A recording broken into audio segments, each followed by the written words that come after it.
سلام الله عليكم، مرحبا بكم جميعا. اليوم إن شاء الله موضوع يتعلق بالتراث، الصناعة التقليدية. كاين واحد عدد كبير من المغاربة ومن الجزائريين يقولون، وهذا راه خطأ، يقولون على أن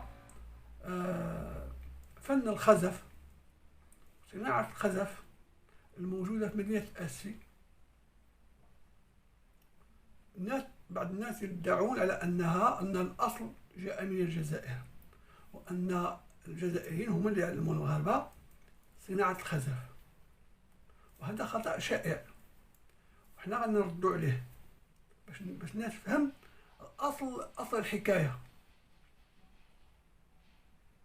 الخزف بحال كثير من الصناعات التقليدية هو موجود في المغرب منذ فجر التاريخ، كان موجود دائما.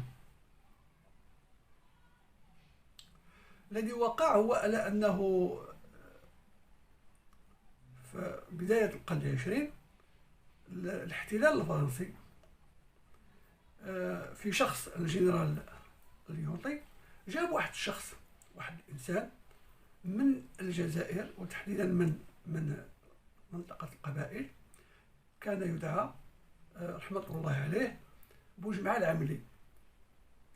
هذا السيد يدعي الكثير على أنه هو أصل الخزف الأسفي وفي المغرب، وهذه تاريخيا غير سليمة وغير صحيحة. علاش؟ لأن السي بوجمع رحمة الله عليه جابوا الاحتلال الفرنسي للمغرب ولمدينة أسفي. هاد الناس اللي تيقولوا على ان الخزف الاصل ديالو من الجزائر، وانه وربطوا المساله بالسي بوجمع العملي رحمه الله عليه، انا نطرح واحد المجموعه ديال الاسئله ماشي بزاف. السؤال الاول، وهذه اسئله منطقيه لان الاخوه في الجزائر لا يؤمنون بالمنطق، ما عندهمش المنطق، هما يعجبهم الهوى وما تامر به النفس، يعني ما كيخدمش دماغه. اذا كان الخزف الاصل ديالو من الجزائر، لماذا اختفى في الجزائر كما اختفت الديناصورات؟ علاش نقارض؟ هذا سؤال. ثانيا، علاش آسفي بالذات؟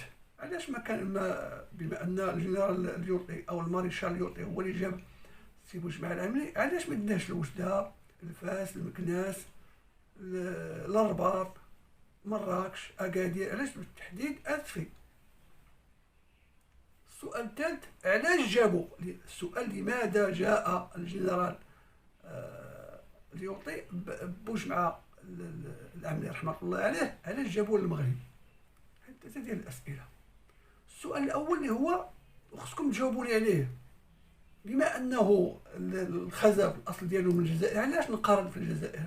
علاش الجزائريين لم يجدوا ورشه واحده لصناعه الخزف؟ والدليل، وهادشي بالدليل، أنا أحيلكم على واحد الفيديو دارو أخي وصديقي الذي أحترمه كثيرا، السي نبيل هرباز، وغادي ندير لكم إن شاء الله ندير لكم الرابط ديال هذاك الفيديو باش ترجعوا ليه، وأكيد أنكم شفتوه، على مسألة ديال الخزف،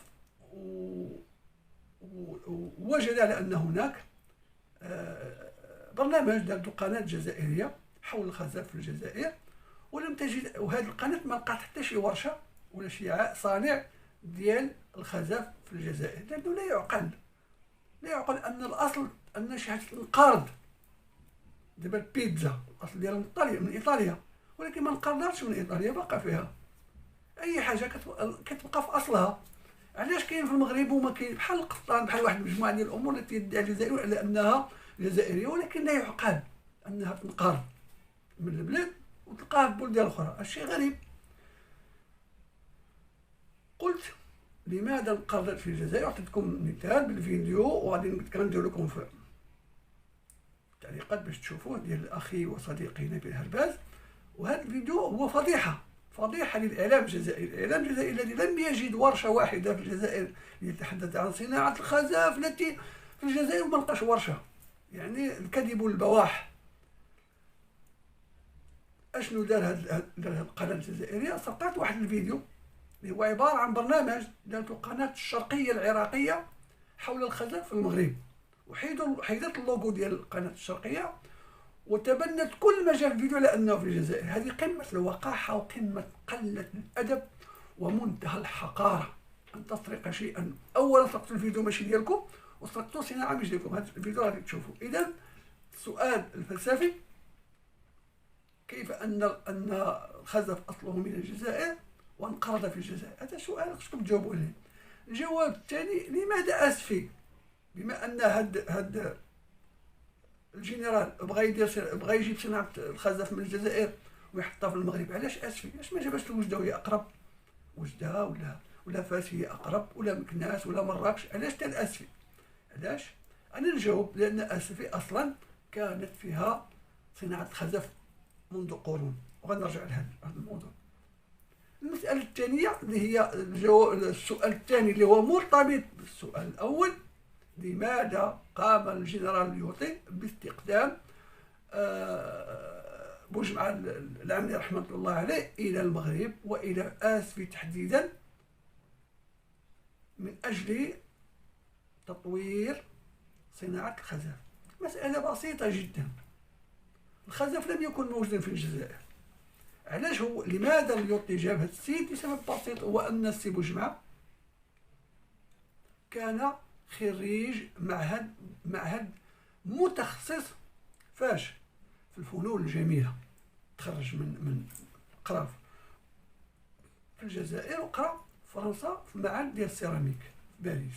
اذا الغرض الذي اراده الجنرال اليوطي هو انه ان تصبح صناعه الخزف مدرسه. الغرض هو ان يؤسس مدرسه لتعليم الخزف، لتعليم صناعة الخزف. علاش؟ لأن الصناعة كانت موجودة، ولكن يجب أن تصبح بحال الشكل ديال التكوين المهني. الفنون كلها كانت موجودة قبل أن تكون هناك المدارس، لأن العلم أو المعرفة سبقت المدرسة. كاع المدارس اللي كاينة صناعة الخزف كانت قديمة، ولكن لم تكن تدرس. كانوا الناس المعلمين كيجيبوا الأطفال المتعلم وكيتعلم بشكل شفهي. الغرض من استقدام السي بوجمعة بكل بساطة هو أن تصبح صناعة الخزف، لأن اليوطي كان أراد أن تكون هذه الصناعة عندها قاعدة علمية في المغرب. جاب السيد وأعطاه الأمر باش يأسس مدرسة، ماشي لاختراع واستجلاب صناعة الخزف في المغرب، لا، لتقنينها وتعليمها، تصبح أكاديمية، تصبح مدرسة تعلم. هذا هو الغرض، لأن عدد كبير من العلوم بما فيها الرسم، بما فيها الخزف، بما فيها النقش، كلها كانت عند الإنسان بالفطرة، تعلمها الإنسان مع القرون. ولكن الذي وقع هو أن أوروبا بعد النهضة الأوروبية وبعد الثورة الصناعية أصبحت أوروبا تمدرس كل شيء أصبح يدرس، كل شيء، العلوم، الطب، الصيدلة، الفن، الرسم، الجيش، كل شيء أصبحت له مدرسة. وهذا اليوطي كان الغرض ديالو هو أن واحد المجموعة ديال الأمور في المغرب تصبح تدرس. هذا هو كل ما في الأمر. هذا النوع ديال الناس اللي غيديروا هذه العملية ما لقاهمش في المغرب، لأن المغرب ديك الساعة ما عندناش ناس متخصصين خريجي معاهد ديال الفنون اللي غيأسس بهم مدرسة. الفنانين كاينين، المعلمين كاينين، الحريفيه كاينين، ولكن اللي غيرد المسألة قابلة للتعلم، قابلة للمدرسة، هو السي بوجمعة، لأنه متخرج، لأنه أكاديمي. هذا هو الغرض. راه ما كاينش شي غرض اخر. ماشي تقول راه ما جابش الصناعة كانت موجودة. فهمتوا المسألة كيفاش سهلة راه ما فيهاش بزاف ديال العلم وبزاف ديال الفهم. مسألة واضحة، هو أن الجنرال اليوطي كان يحتاج إلى شخص متخصص خريج معهد، خريج مدرسة، باش يبني به مدرسة. أما صناعة الخزف كانت موجودة في المغرب في آسيا. وعلاش آسفي بالذات؟ لأن آسيا كانت فيها الصناعة وفيها المادة الخام اللي هي الطين اللي كيتسمى الخزف. كاين كل ما قام به هذا الرجل رحمة الله هو أنه طورها وأصبحت تدرس، وتخرجوا على يديه كثير من المعلمين المتخصصين، وأضاف شيء من الفن اللي قراه في في المعهد ديال الفنون الجميله والمعهد ديال السيراميك في باريس، يعني انها اضاف ديك اللمسه العلميه الاكاديميه لواحد القطاع اللي كان موجود.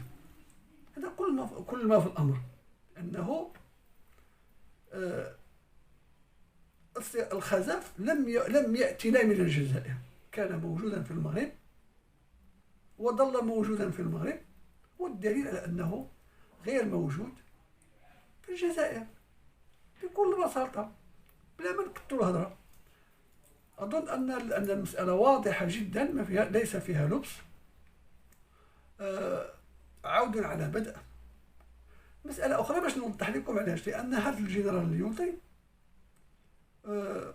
حينما دخل المغرب قال لانه، وهذا كان في المذكرات ديالو، وجد دولة عندها تاريخ وعندها جذور وعندها ولكن الشيء الوحيد اللي كان يعيب الدولة المغربية هي كانت دولة تقليدية، دولة في الوقت اللي أوروبا تقدمات في المجال العلمي، في المجال الصناعي، في مجال التدريس، واحد المجموعة ديال المجالات، كان المغرب بلدا تقليديا، بلدا مازال في واحد المجموعه ديال الامور، لا في التعليم ولا في الجيش ولا في الاداره، ولا كان كل شيء مازال على نمط العصور الوسطى او القرن السادس عشر والسابع عشر والثامن عشر، في حين ان اوروبا اصبحت تتحرك منذ القرن الثامن عشر في بناء. الى رجعت لواحد المجموعه ديال المدارس وديال المعاهد اللي تبنات في عهد نابليون بونابرت وفي عهد الملوك فرنسا، مثلا لي بون اي شوسي اللي كاينه في باريس، اللي هي مدرسه ديال الهندسه الجيني سيفيل، الهندسه اللي اسسها نابليون بونابرت. يعني ان جيرار ليونتي كان عنده الفكره ديال انه كيطور البلاد، وهذا كان داخل تحت اتفاقيات ديال الحمايه. هذا كل ما في الامر. ودير ان الاكاديميه العسكريه اللي كاينه في مكناس الان، اللي كتخرج ضباط القوات المسلحه الملكيه، تاسست سنه 1918 وكانت سميتها مدرسة الدار البيضاء، والمقر اللي هي فيه كان فعلا تكنة عسكرية، ولكن في العهد ديال اليوطي دارت المدرسة الدار البيضاء لتخريج الضباط بأساليب علمية جديدة. هذا كل ما في الأمر، وقس على ذلك ما يتعلق بالخزف يتعلق بكل شيء.